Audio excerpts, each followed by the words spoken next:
La semana pasada hablábamos sobre la importancia de tener una doctrina correcta y mencionamos que para poder aceptar una doctrina, esta debe de ser evaluada por la Biblia, número uno, y también hablamos que para comprender lo que la Biblia dice, necesitamos nosotros en muchas ocasiones recurrir al contexto histórico, cultural. Mencioné que no siempre la Biblia debe de ser interpretada de manera literal. ¿Por qué? Porque no todo el lenguaje que se emplea en la Escritura es un lenguaje literal. Hay ocasiones en las cuales Dios va a emplear un lenguaje figurado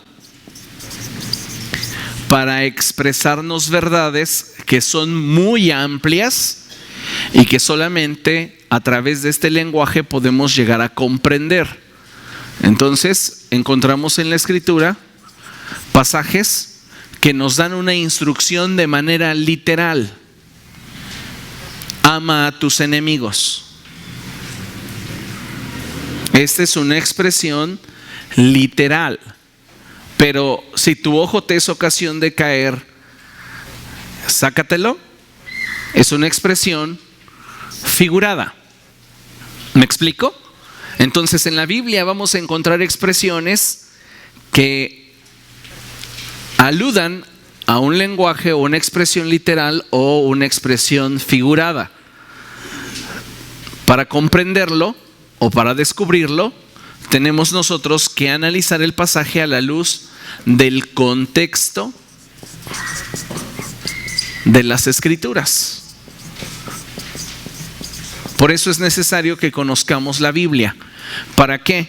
Para que aquello que considero que estoy comprendiendo de la palabra de Dios, al ser puesto en contraposición del contexto, se mantenga en orden y entonces se produzca lo que mencionamos la clase pasada, una armonía bíblica.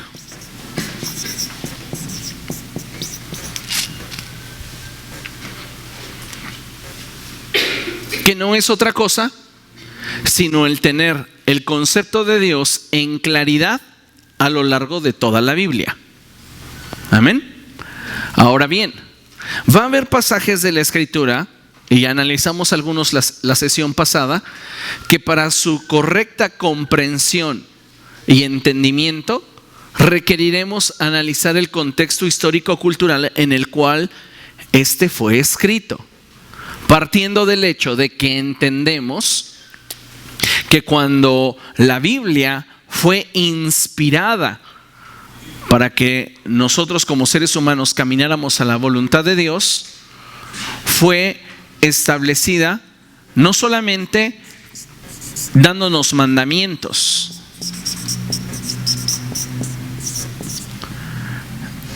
sino también otorgándonos concesiones. ¿Recuerda usted la diferencia? La vimos la sesión pasada. Dijimos que los mandamientos aplican a toda persona en todo lugar, en todo tiempo.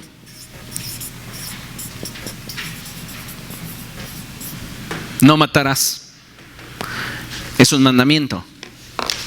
Pero cuando hablamos nosotros de una concesión, entonces una concesión en la Escritura no aplica a todas las personas.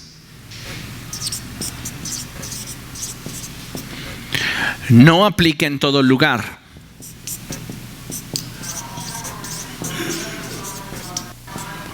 Y no aplica todo el tiempo.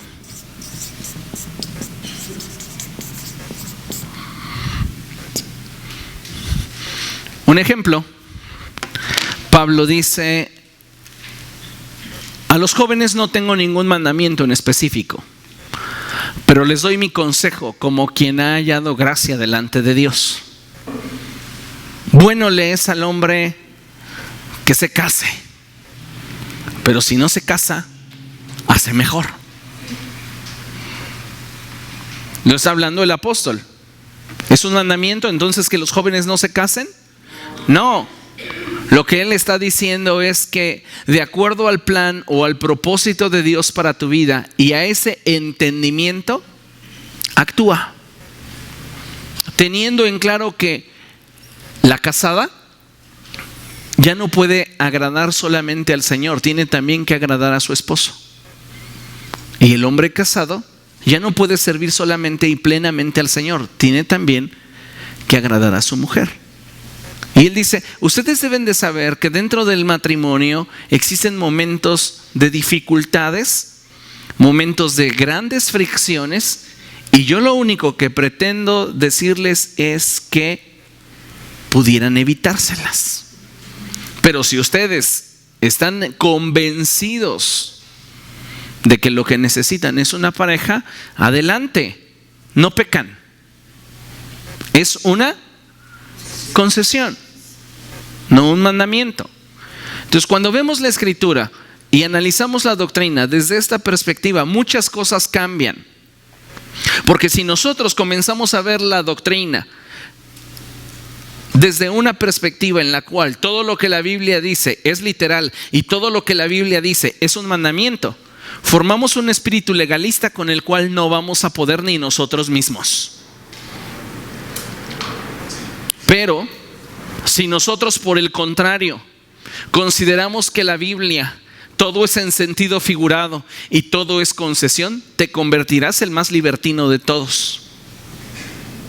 Entonces tenemos que aprender a mantener ese equilibrio saludable, no en base a mi criterio, no en base a lo que yo pienso, en base a la armonía de lo que la Escritura enseña. ¿Me explico? Entonces es muy importante considerar eso, porque si no, entonces si todo es figurado, si todo es concesión, pues voy a hacer de mi vida un papalote. Pero no, así como no todo es literal y no todo es mandamiento, yo tengo que indagar en el conocimiento de la palabra de Dios para que de acuerdo a ese contexto escritural yo pueda tener un concepto que haga armonía con todo lo que la Biblia enseña. Amén. Entonces vaya ahí a su material y en la página 9 dice, después del inciso B, en este punto la pregunta adecuada sería, ¿estamos entendiendo el principio o el concepto tal como los apóstoles de la iglesia primitiva lo entendían? Déjeme decir que con vergüenza lo digo, pero muchas iglesias del siglo XXI no tienen ni idea de lo que la iglesia de primer siglo creía. Y hoy tienen un evangelio muy diferente al evangelio de la iglesia de primer siglo. Y no estoy hablando de que seamos legalistas, conservadores, fundamentalistas, libertinos o mundanos. Estoy hablando de que como hijos de Dios, conocedores de la palabra del Señor y guiados por el Espíritu Santo, tenemos que mantener un criterio equilibrado respecto de cuál es la voluntad de Dios para nosotros. El problema es que muchas veces tendemos a perder el equilibrio y de acuerdo a cómo nos sentimos, a las circunstancias que vivimos, es que decidimos. Y si hay algo que es pésimo para que tomes una decisión, son las circunstancias. Jamás tomes una decisión en base a tus circunstancias. Toma una decisión en base a tus convicciones. Porque muchas señoritas se casaron y son infelices en su matrimonio y se divorciaron porque pensaron que se les iba el tren. Y de acuerdo a esas circunstancias, tomaron una decisión. No estamos como pensando que las decisiones más trascendentales de nuestra vida se deban de tomar de acuerdo a las circunstancias, se deben de tomar en base a las convicciones. Y si te vas a casar, no es porque ya tienes edad para casarte, es porque estás convencida que esa persona es la ideal para ti. O si vas a tomar una decisión en cualquiera de las direcciones de tu vida, es porque estás realmente convencido de que es lo que anhela tu corazón. ¿Estamos de acuerdo? Ahora, ¿qué mejor cuando esto de lo cual yo estoy convencido trae paz a mi corazón respecto de mi relación con Dios? ¿Por qué? Porque yo puedo estar bien convencido de que quiero algo, pero si ese algo no está de acuerdo con la voluntad de Dios, pues también debo de estar entendido de que en ello hay un riesgo de que las cosas no sean como me las imagino.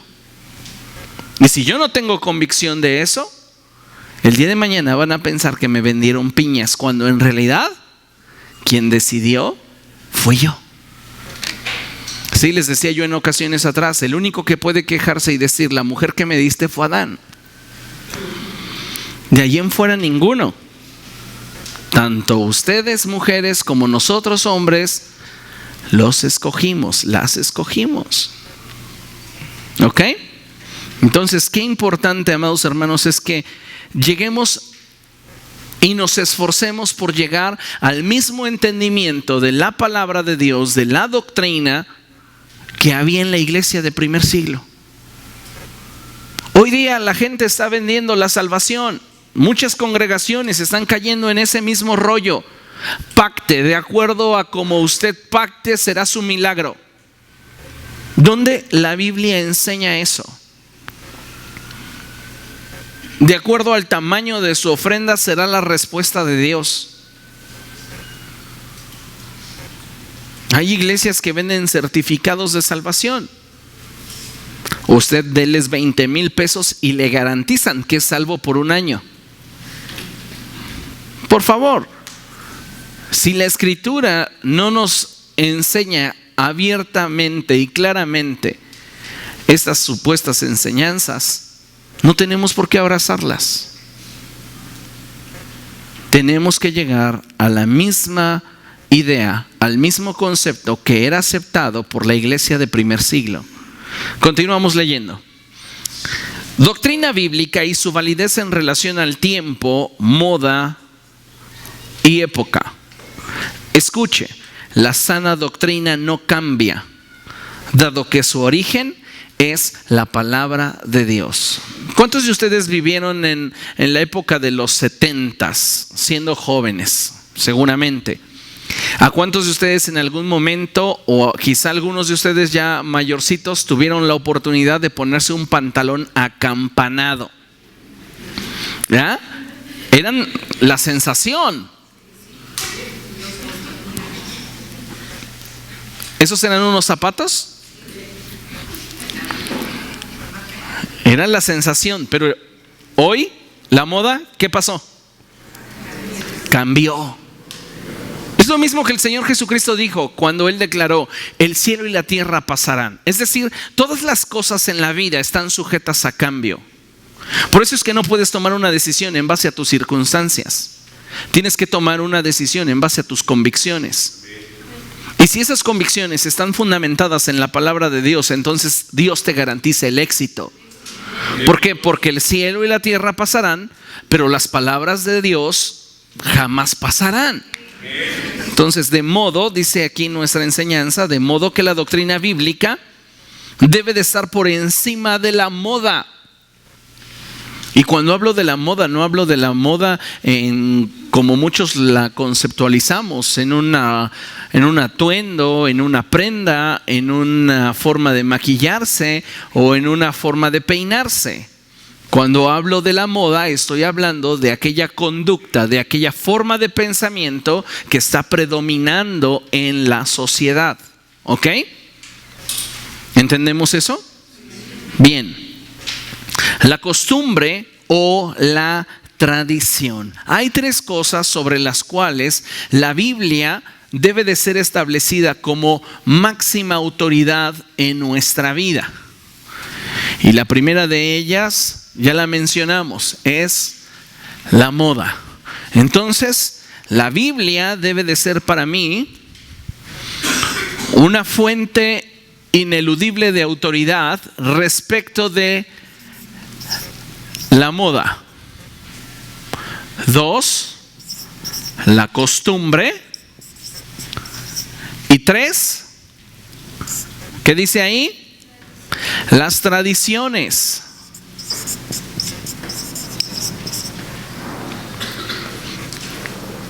Si usted se da cuenta, y si somos un poco objetivos en esto, las tres cosas apuntan a una misma: el deseo de los ojos, la carne y la vanagloria.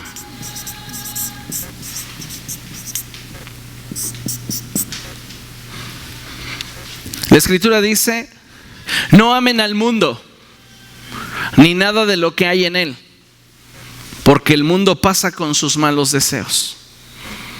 ¿Ok?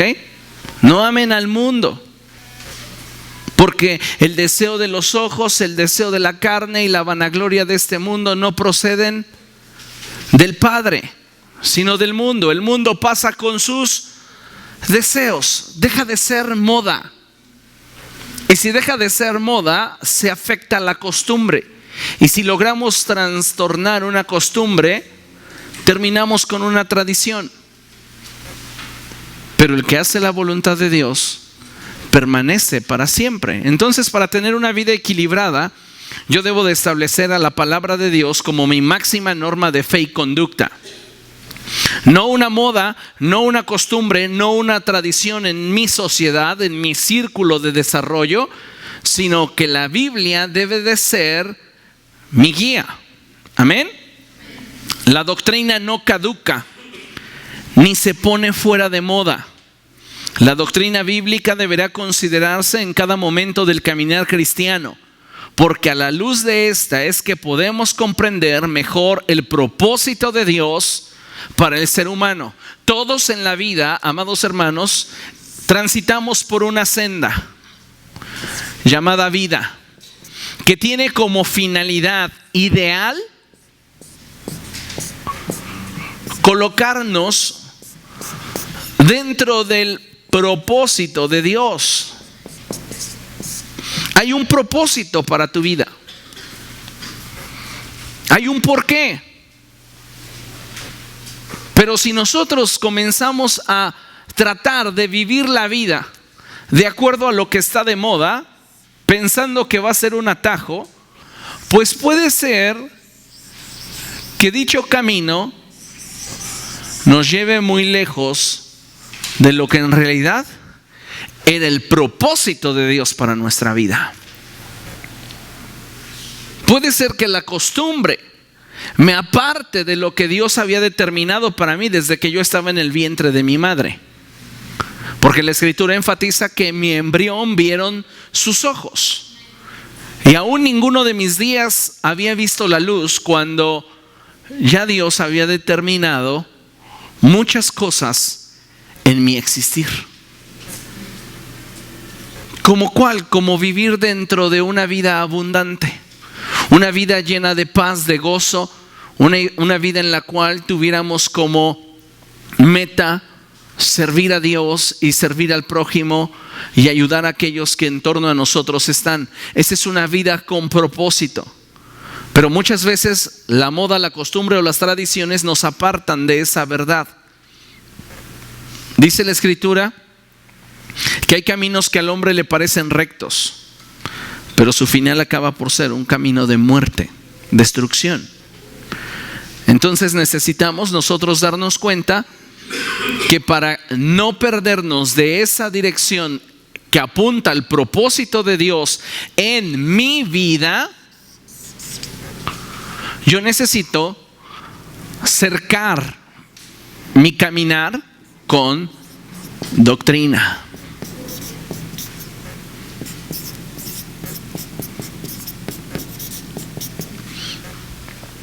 Hace unos años tuve que manejar en la carretera de las Cumbres de Maltrata. Yo no sé cuántos de ustedes han transitado por esta zona, pero es una zona un tanto complicada. ¿Por qué? Porque encontramos curva tras curva. Y hace algunos años no había ningún tipo de protección, de tal manera que si te tocaba en un horario en el que hubiera una neblina demasiado densa, el consejo era mejor vete muy, pero muy despacio. Hay zonas donde no puedes ver ni siquiera medio metro después del cofre. Y era un riesgo. Muchos camiones, autos tuvieron ahí accidentes y hubieron situaciones fatales. Gracias a Dios, actualmente, y al gobierno obviamente, está mejor la zona. Ya tiene esas bardas de contención.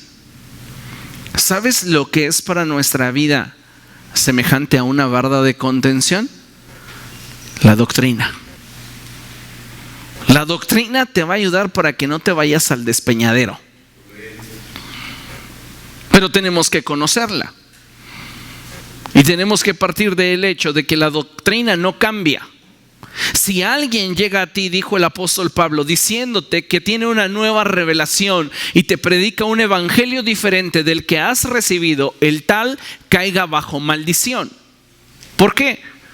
Porque esa persona está desviando la fe de muchos y está corrompiendo sus corazones, así como alterando el propósito de sus vidas.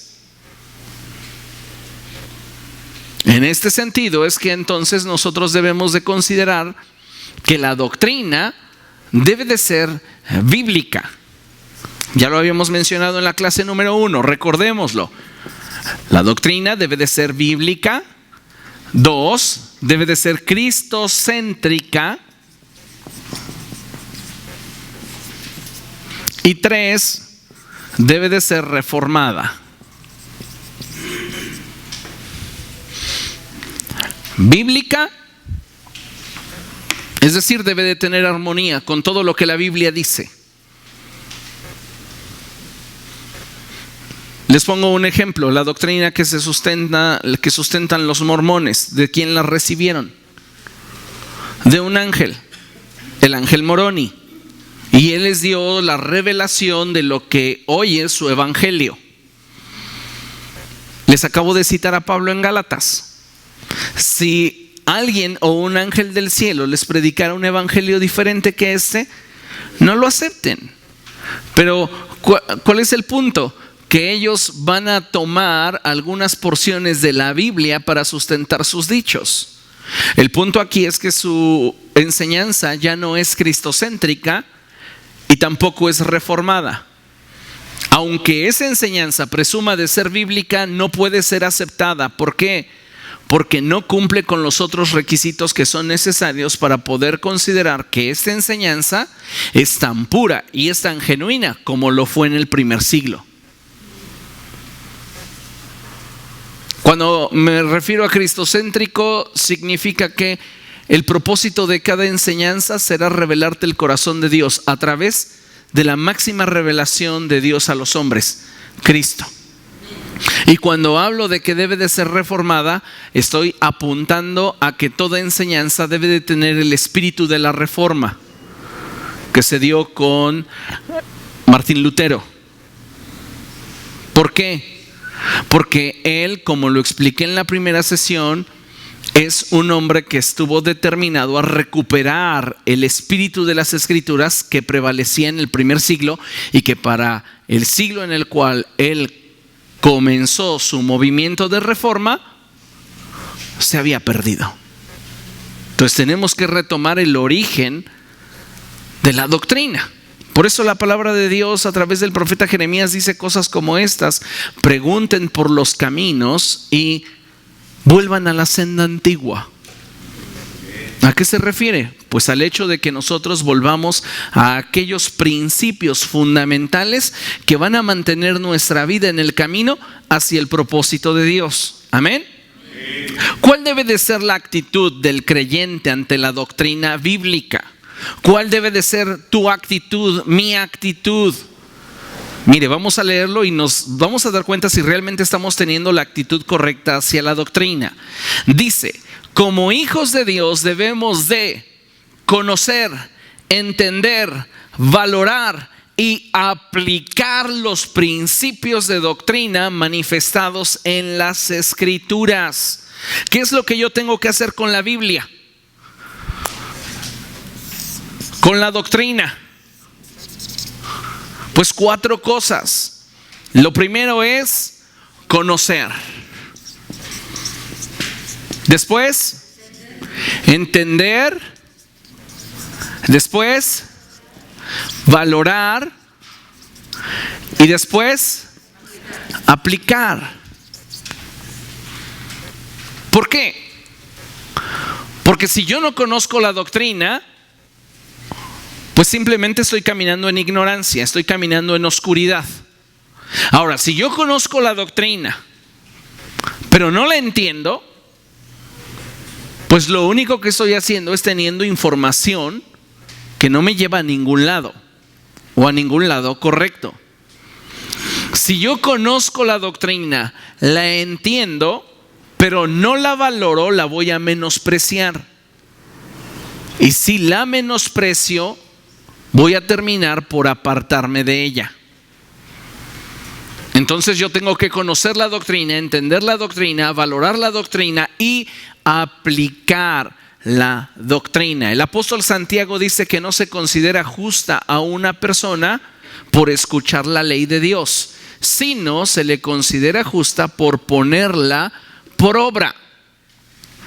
El evangelio de nuestro Señor Jesucristo nos ha sido dado para vivirlo,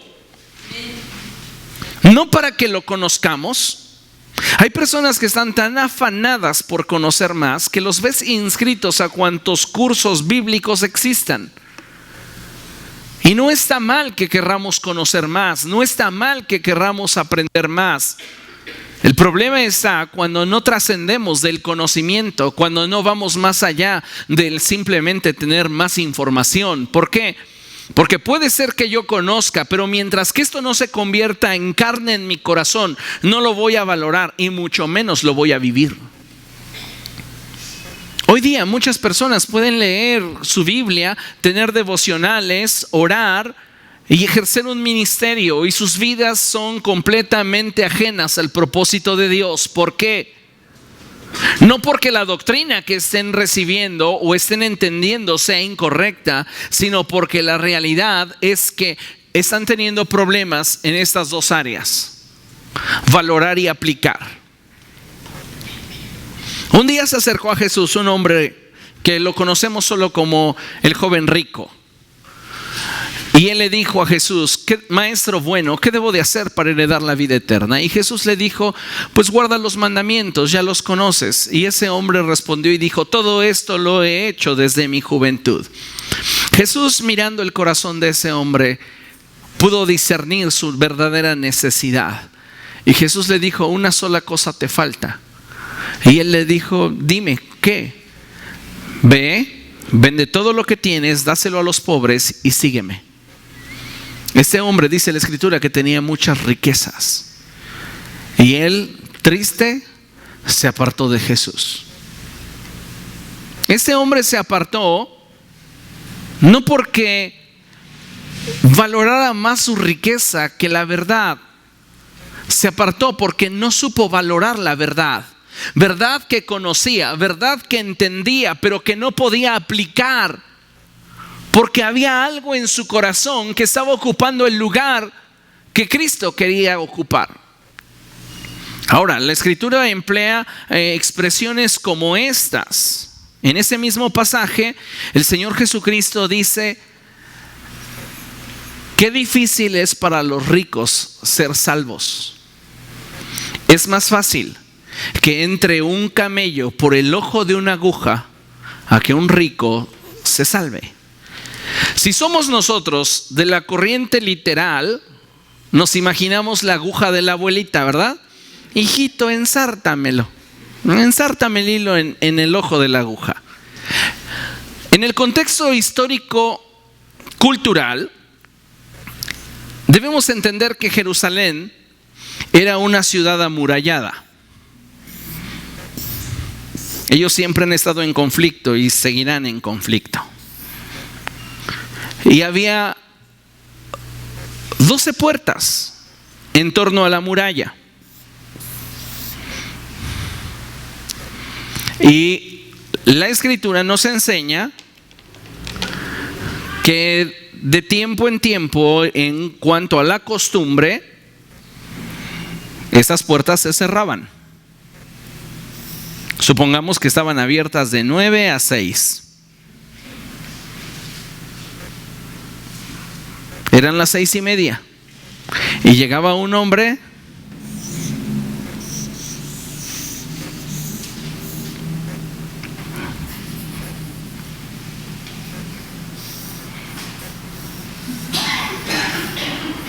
Imagínense por favor que esto es un camello.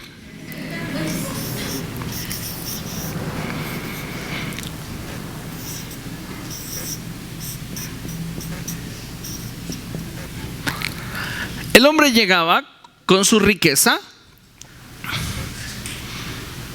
a las 6:30 y la puerta estaba cerrada. Él ya no podía entrar. ¿Y sus pertenencias? Tampoco. Entonces, lo que se hizo para evitar que la gente quedara expuesta era hacer en esos portones enormes unas pequeñas puertas a las cuales se les llamaba el ojo de la aguja. Y por ahí era donde entraba la persona, pero no iba a dejar sus riquezas afuera. Entonces tenían que obligar al camello a hincarse y arrastrarse para entrar.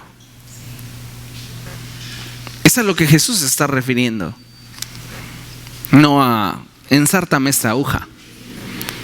Entonces, qué importante es que nosotros podamos conocer el contexto histórico-cultural y corroborarlo con el contexto bíblico para entonces tener un conocimiento correcto de la palabra de Dios, llegar a un entendimiento correcto de la palabra de Dios y poder valorar y aplicar la palabra de Dios tal y como debe de ser. Amén. Ahora, continuamos leyendo. Dice: como hijos de Dios debemos de conocer, entender, valorar y aplicar los principios de doctrina manifestados en las Escrituras. Para muchas personas es de gran estima el vivir una vida cristiana caracterizada por la pureza de corazón y las buenas obras, dejando de lado el valor del conocimiento doctrinal. Nos vamos al otro extremo, la gente que solamente quiere ser espiritual pero no quiere conocer más de Dios. Parece absurdo, parece contradictorio. Sí, quiero enamorarme de ti, pero no me hables. ¿Cómo? Nosotros vamos a conocer más al Señor en la medida que profundicemos en nuestra relación con Él, ahondemos en el conocimiento de las Escrituras. Entonces debemos nosotros como hijos de Dios tener una actitud correcta respecto de la doctrina.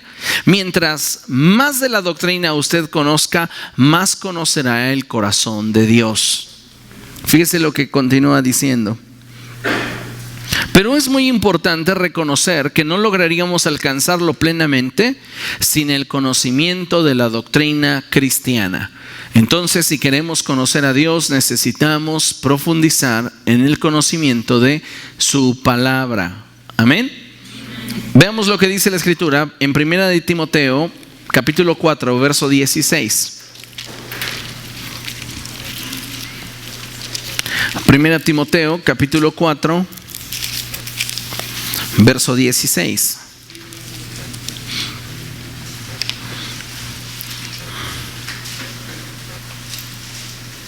¿Lo tiene? Vamos a leerlo juntos a la cuenta de 3. 1, 2, 3. Ten cuidado de tu conducta y de tu enseñanza. Persevera en todo ello, porque así te salvarás a ti mismo y a los que te escuchen. Cuando nosotros estamos en una posición de autoridad, somos responsables de lo que comunicamos y cómo lo comunicamos. Hay personas que van a tener un concepto equivocado del evangelio si nosotros no comunicamos las verdades como deben de ser comunicadas. Por eso el apóstol dice, no solamente debes de estar cuidando tu manera de vivir, sino también debes de tener cuidado de la forma en la cual estás entendiendo el evangelio.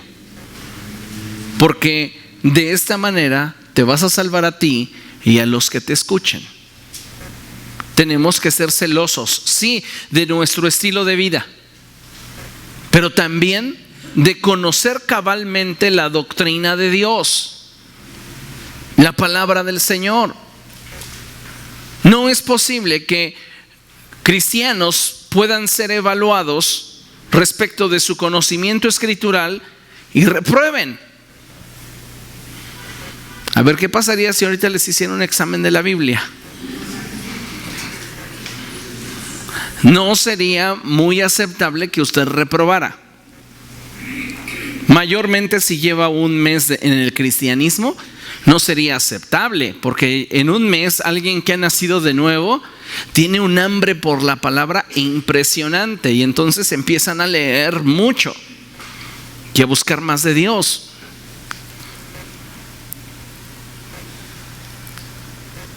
Tenemos nosotros entonces que considerar eso, amados hermanos.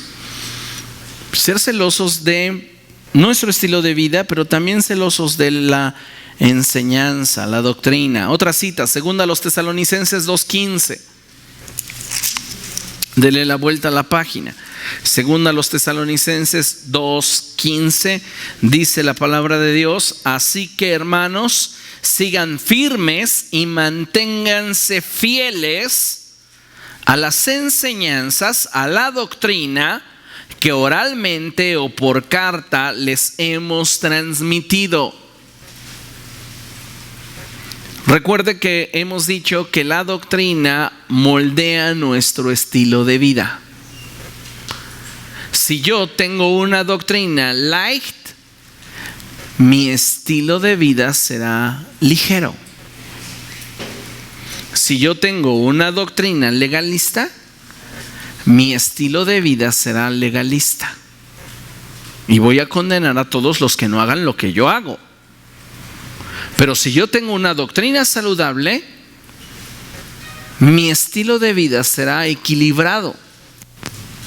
Y sabré cómo responder ante eventualidades, cómo tener que enfrentar una situación en la que alguien en mi derredor pudiera no estarla pasando muy bien, sin juzgar, sin criticar, sin condenar. ¿Ok? Entonces, considere lo que aquí la palabra del Señor dice: mantenernos firmes y fieles. Diga conmigo: firme, fiel, firme, fiel. Es lo que necesitamos hacer respecto de la doctrina. Me voy a mantener firme y voy a ser fiel a ella. Salmo 119. El Salmo 119, vamos a leer los versos 92 en adelante.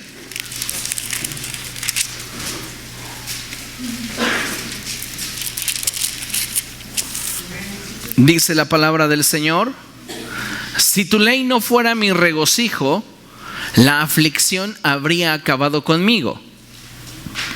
¿Ha escuchado usted a alguien que se deprime? ¿Ha sabido de alguien que ya no quiere hacer las cosas porque está deprimido? De acuerdo a la doctrina, le falta Biblia. Su espíritu se está alimentando de cosas negativas. Pueden ser circunstancias, pueden ser relaciones, pueden ser decepciones, como usted quiera. Pero por eso está cediéndole el control a las circunstancias. Si se alimentara de la palabra, no tendría las circunstancias ese efecto sobre su vida.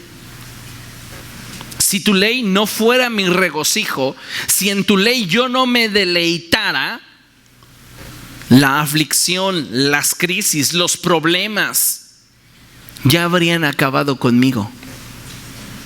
¿Qué es lo que nos mantiene firmes y fieles a la doctrina? Estar alimentando y fortaleciendo esos principios que recibimos de parte de Dios. ¿Usted cree que un niño estará saludable teniendo solamente una buena comida una vez por mes? ¿Qué necesitamos para que crezca saludable? Continuidad. Y necesito entonces alimentarlo saludablemente ¿cada cuándo? ¿Cada tercer día? ¿Cada domingo? Diariamente. Si diariamente yo cuido que la alimentación de ese pequeño sea la correcta, se va a desarrollar de manera saludable. ¿Qué domina en mí? Lo que alimento.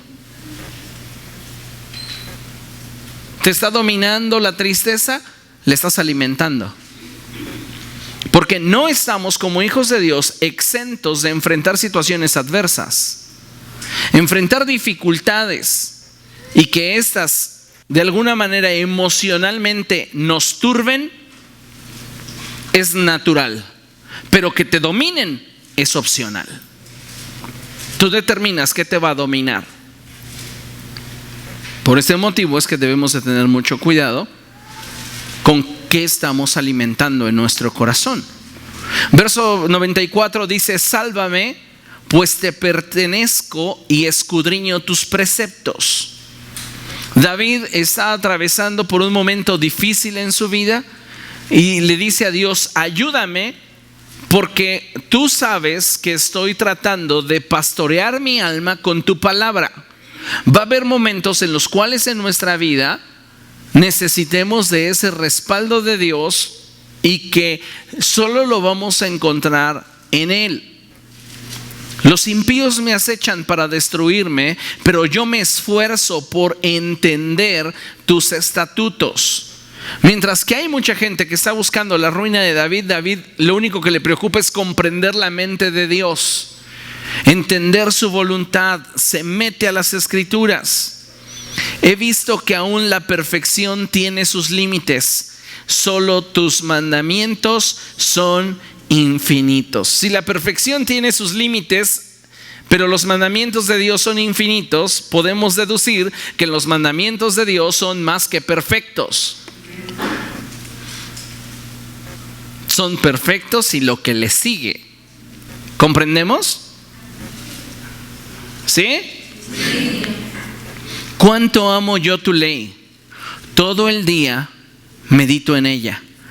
Tus mandamientos me hacen más sabio que mis enemigos, porque me pertenecen para siempre. Tengo más discernimiento que todos mis maestros, porque medito en tus estatutos. Tengo más entendimiento que los ancianos, porque obedezco tus preceptos. Es decir, si yo he llegado al entendimiento de tu palabra mucho más que aquellos que enseñan, es porque lo vivo. Así de simple.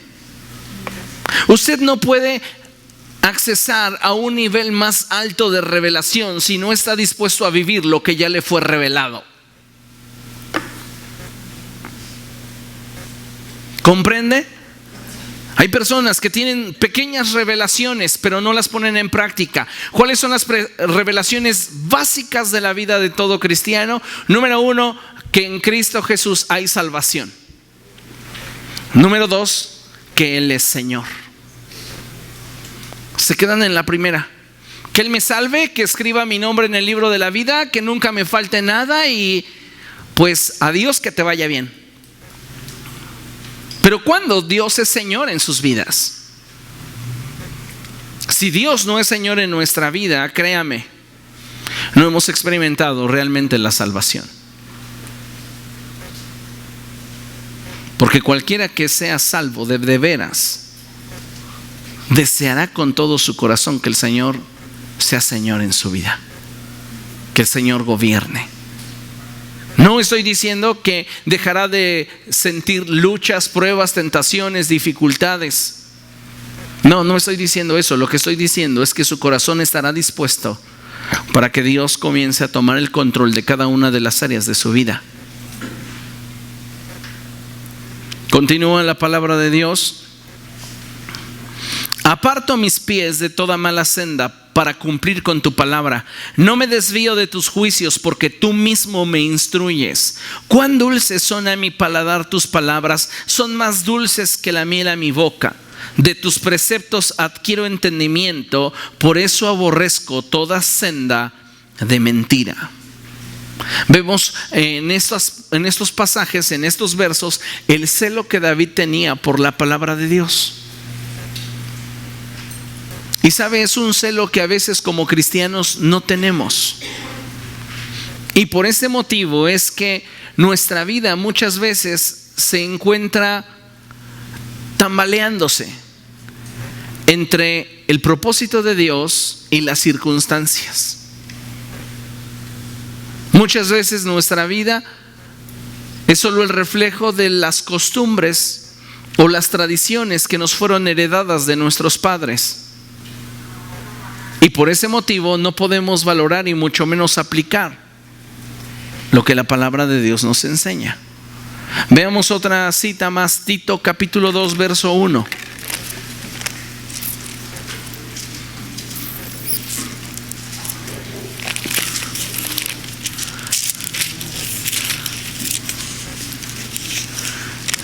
Tito 2, verso 1.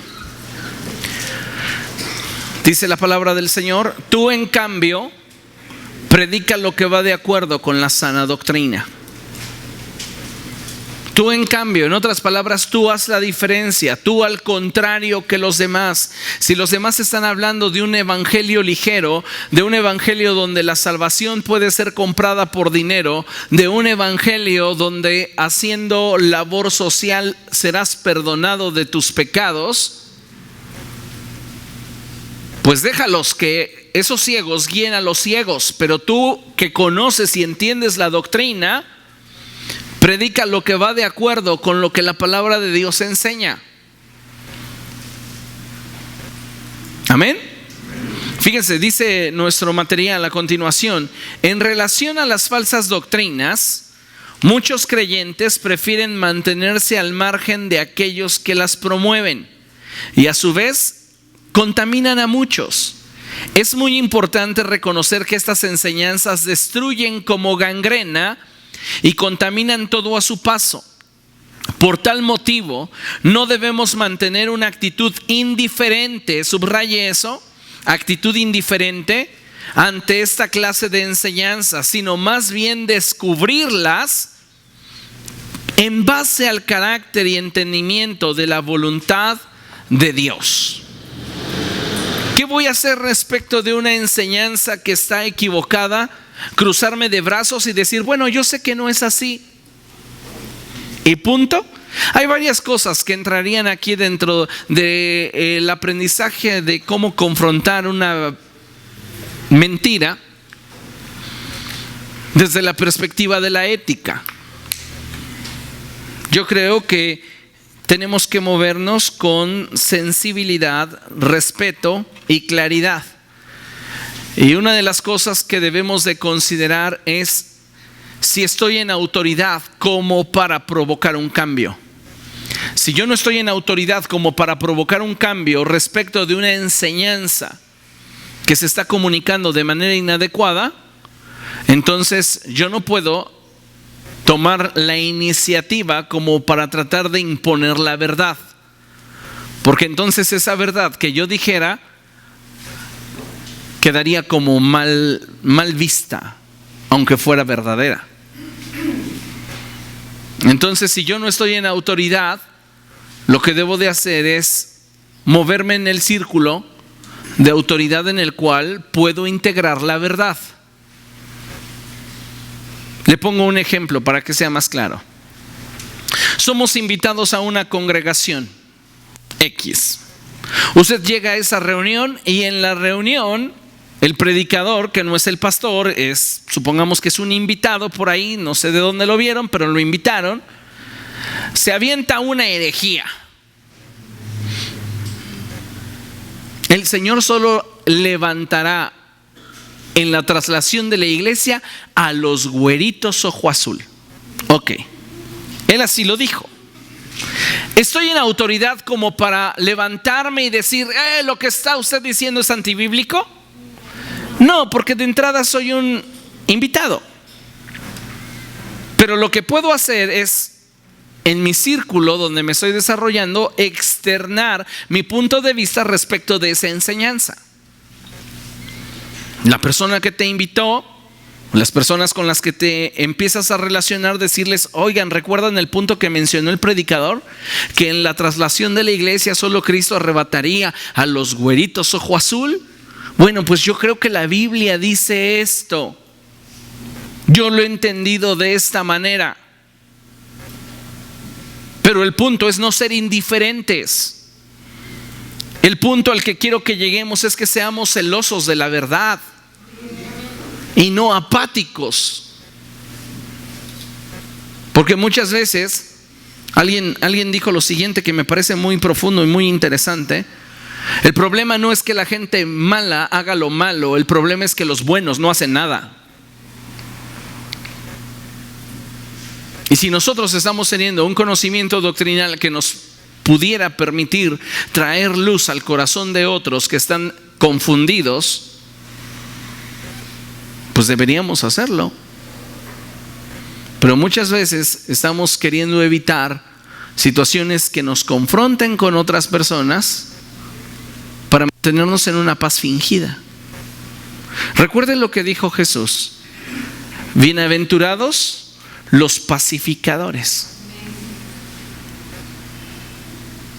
Cuando hablamos de un pacificador, hablamos de alguien que buscará la paz genuina incluso a través del conflicto.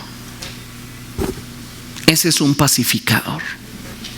No alguien que dice: ay, para no ofenderlos no les voy a decir la verdad. Sí, usted va camino al cielo. Sí, primeramente Dios, usted va a ser salvo. ¿En serio? Sí, no se preocupe usted. No, va a ser necesario mantener una paz verdadera aun cuando te tenga que ofender con mis palabras. Pero es una paz verdadera, no una paz fingida de palmaditas en el hombro y diciéndote: sí, no te preocupes, estás bien enfocado, estás bien perdido, no tienes ni idea, pero te voy a ayudar con un espíritu de mansedumbre, de humildad. ¿Me explico? No seamos indiferentes ante las mentiras. Por ese problema es que muchas personas se creen las medias verdades, las exageraciones o las falsedades, porque quienes conocen la verdad no dicen nada. Yo te pregunto, Samuel, porque... A ver, espérate para que te graben tu pregunta, se escuche. Mi pregunta es esta. Yo en algunas ocasiones he compartido la palabra, ¿no? Y generalmente pues siempre se genera una confrontación porque la gente te refuta muchas cosas y todo, y a final de cuentas pues siempre terminan agrediéndote, ofendiéndote y diciéndote que por qué los atacas, que por qué a fuerzas esto, a fuerzas lo otro. Entonces cuando es ese tipo de gente, digo, sí, uno ora por ellos y todo, pero yo también entiendo que debe uno de tener ya un límite, ¿no? De decirles, porque siempre te lo toman a mal. De hecho, me acaba de pasar hace una semana que compartí una palabra por una situación que pasó y me dijeron: es que tú no eres nadie para decirme, o sea, a mí Dios es el que me va. Le digo: pues sí soy alguien, o sea, a lo mejor tú no lo puedes ver así, pero es mi obligación decirte que estás mal por esto y por esto y por esto, porque la palabra de Dios dice así y así, y lo toman a mal. En ese sentido, ¿qué podemos hacer? Lo que has hecho es lo correcto. Sin duda la palabra de Dios va a incomodar, va a ofender. Aquí el punto es que no te conviertas tú en una persona que, lejos de ser oportuna y que tiene una palabra sazonada, la emplees tu conocimiento para condenar y restregar el evangelio y decirles: miren, por eso pecadores los va a consumir el Señor. No, pues porque entonces no estamos actuando ni en humildad ni en amor. Aquí el punto no es ganar una discusión, es ganar un corazón. Y si está habiendo una situación en la que tú puedes externar tu punto de vista apoyado en la Escritura, siempre hazlo como la palabra de Dios nos enseña, con mansedumbre, con humildad, esperando que Dios les abra los ojos y puedan ellos comprender y ver estas verdades. Si tú encuentras, hablemos más claramente, en la familia muchas veces es donde se encuentra ese rechazo abierto: y a mí no me vengas a hablar de tu Cristo y no me vengas a hablar de tu Dios. Bueno, si ustedes ya han compartido el mensaje del evangelio y lo han hablado y han recibido rechazo, lo que a ustedes corresponde después de esto hacer es orar. Ya hay un testigo, la palabra misma que hablaron, de que fue promulgada. Yo no encuentro a Jonás torciéndole el brazo a ningún ninivita. Quien trajo convicción a los ninivitas de que se arrepintieran fue Dios. Y si nosotros solo vamos a fungir como aquellos que establezcan la palabra que será testimonio contra ellos, ese fue nuestro papel. Pero no podemos obligar a nadie a que actúe de determinada forma o en determinada dirección. La Escritura dice que si tú ves a tu hermano pecar, ve tú con él a solas y hazle ver su error. Si tu hermano se arrepiente, habrás ganado a tu hermano. Pero si no se arrepiente, bueno, entonces llama a 2 o 3 testigos y hazle saber la situación y evalúen. Si no, compártelo a la iglesia. Pero estamos hablando ya de una dinámica de iglesia. Si es una situación familiar, manéjala en los 2 primeros niveles. Háblalo personalmente. Es algo que está afectando a la familia, entonces convoca a los hermanos, convoca a los padres. Saben que esta es la situación que está sucediendo. No trasciende, no hay cambio. Déjalo en las manos de Dios. ¿Me explico? Entonces, dice la Escritura: mientras esté de su parte, vivan en paz con todos. ¿Sí? No vamos a terminar nosotros siendo los verdugos de nadie, porque no nos llamó eso el Señor. Eres sal y eres luz. ¿Estás ahí para darles un sabor diferente a sus vidas a través del consejo de la palabra, o para darles luz de lo que Dios quiere hacer en ellos? ¿Ok? En relación a las falsas doctrinas, bueno, ya lo hablamos. Veamos lo que dice la Escritura. Apocalipsis capítulo 2, versos 14 al 16.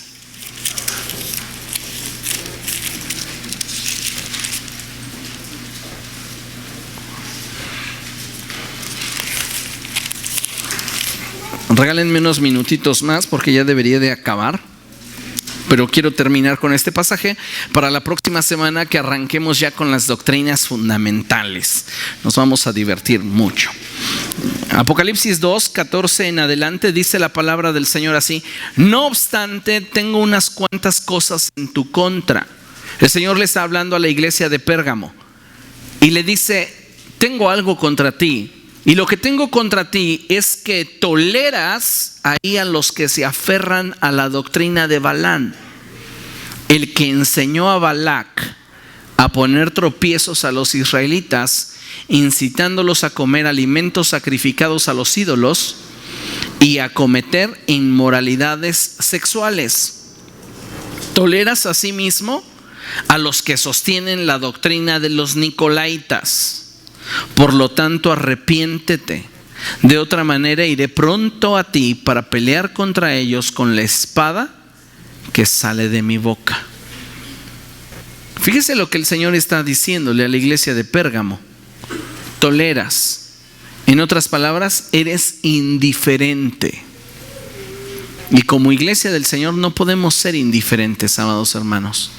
Si está en nuestro alcance, si está en nuestra capacidad, tenemos que provocar un cambio. ¿A quién es escrito ese mensaje? Si usted lee el verso 12, dice: escribe al ángel de la iglesia en Pérgamo, escríbele al pastor, escríbele al que puede generar un cambio en la vida de la iglesia.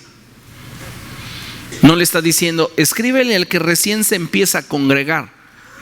No, le está diciendo: el orden viene de la cabeza hacia el borde de las vestiduras. Y es como Dios trabaja. Si estamos en autoridad, podemos corregir. Si no estamos en autoridad, entonces podemos compartir, negociar, intentar persuadir. Usted como padre de familia llega y establece. Pero cuando deja a cargo al hermano mayor, él tiene que negociar. Y entonces le dice: pues dijo mi mamá que te fueras a dormir a las 9. Y si no quiero, mira, pues le puedo hablar por teléfono, o de plano te metes o te golpeo. No. Pero tiene que ser más flexible. Por este motivo es que siempre tenemos que evaluar si estamos en autoridad para provocar un cambio o no. Y si no, entonces vamos a recurrir a través de la proclamación de la verdad, pero mediante la ruta de la concientización, persuasión y motivar a la gente a que haga las cosas. ¿Ok? Tito 1:9 dice la palabra del Señor: debe apegarse a la palabra fiel según la enseñanza que recibió, de modo que también pueda exhortar a otros con la sana doctrina y refutar a los que se opongan. No es hablar por hablar, es tener fundamentos para hablar. El problema es que la gente que no conoce de la Escritura ataca. ¿Con qué? Con ideas, con pensamientos, con sentimientos, pero no con la verdad. Por eso es que yo les digo, siempre que se habla de presentar defensa del Evangelio, se tiene que fundamentar en la palabra de Dios. Y si en algo nosotros no estamos de acuerdo, tenemos que sustentar nuestra argumentación con la palabra de Dios. No valen mis percepciones personales, mis emociones, mis costumbres o mis tradiciones. Tiene que ser la Biblia la que nos dirija. Amén. Y es que hay muchos rebeldes, charlatanes y engañadores, especialmente los partidarios de la circuncisión. A estos hay que taparles la boca, ya que están arruinando familias enteras al enseñar lo que no se debe. Y lo hacen para obtener ganancias malavidas. Fue precisamente uno de sus propios profetas el que dijo: los cretenses son siempre mentirosos, malas bestias, glotones, perezosos. Y es la verdad. Por eso repréndelos con severidad, a fin de que sean sanos en la fe y no hagan caso de leyendas judías ni de lo que exigen esos que rechazan la verdad. Para los puros todo es puro, pero para los corruptos e incrédulos no hay nada puro. Al contrario, tienen corrompidas la mente y la conciencia. Profesan conocer a Dios, pero con sus acciones lo niegan. Son abominables, desobedientes e incapaces de hacer nada bueno. Vemos entonces cuál debe de ser nuestra actitud ante la doctrina.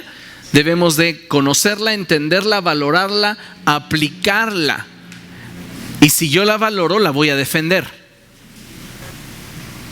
¿Sí o no?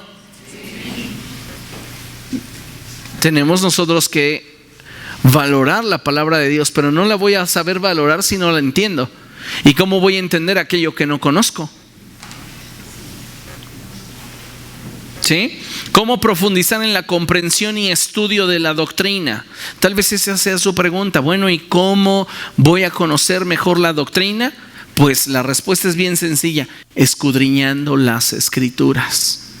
Mientras que usted más lea de la Biblia, más conocerá de Dios. Y la doctrina será una enseñanza que empezará a formarse en usted a través de las diferentes enseñanzas. Hechos 17:11. Me encanta esta porción porque esto debería de convertirse para nosotros en un hábito. Dice la palabra del Señor lo siguiente: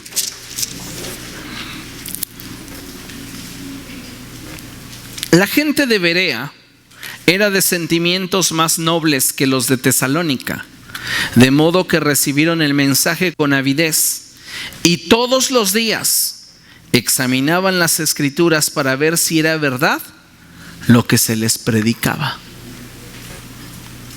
Yo lo animo a que, como parte de su disciplina y crecimiento espiritual, venga a las enseñanzas, no solo a las clases, sino a las enseñanzas de domingo con cuaderno y pluma.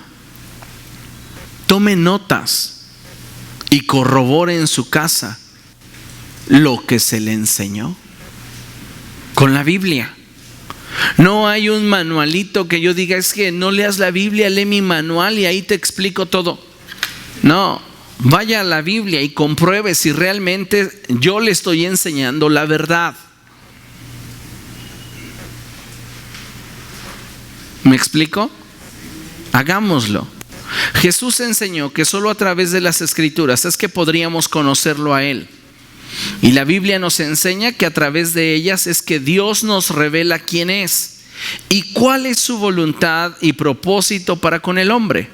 De modo que para profundizar de manera correcta en las doctrinas bíblicas, debemos recurrir a la fuente de dichas doctrinas, la cual es la palabra de Dios. Nuestro libro de texto es la Biblia.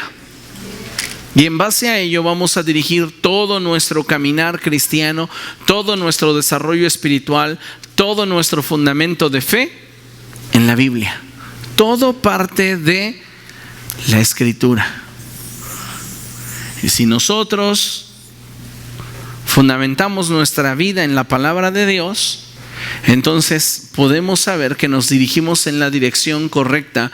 ¿Por qué? Porque nuestra vida estará protegida por la doctrina, y no importa que esté de moda, que sea costumbre, que sea tradición, todo lo que no es parte del propósito de Dios para mí, lo dejaré a un lado, porque conozco, entiendo, valoro, aplico la palabra de Dios. Póngase de pie y vamos a dar gracias.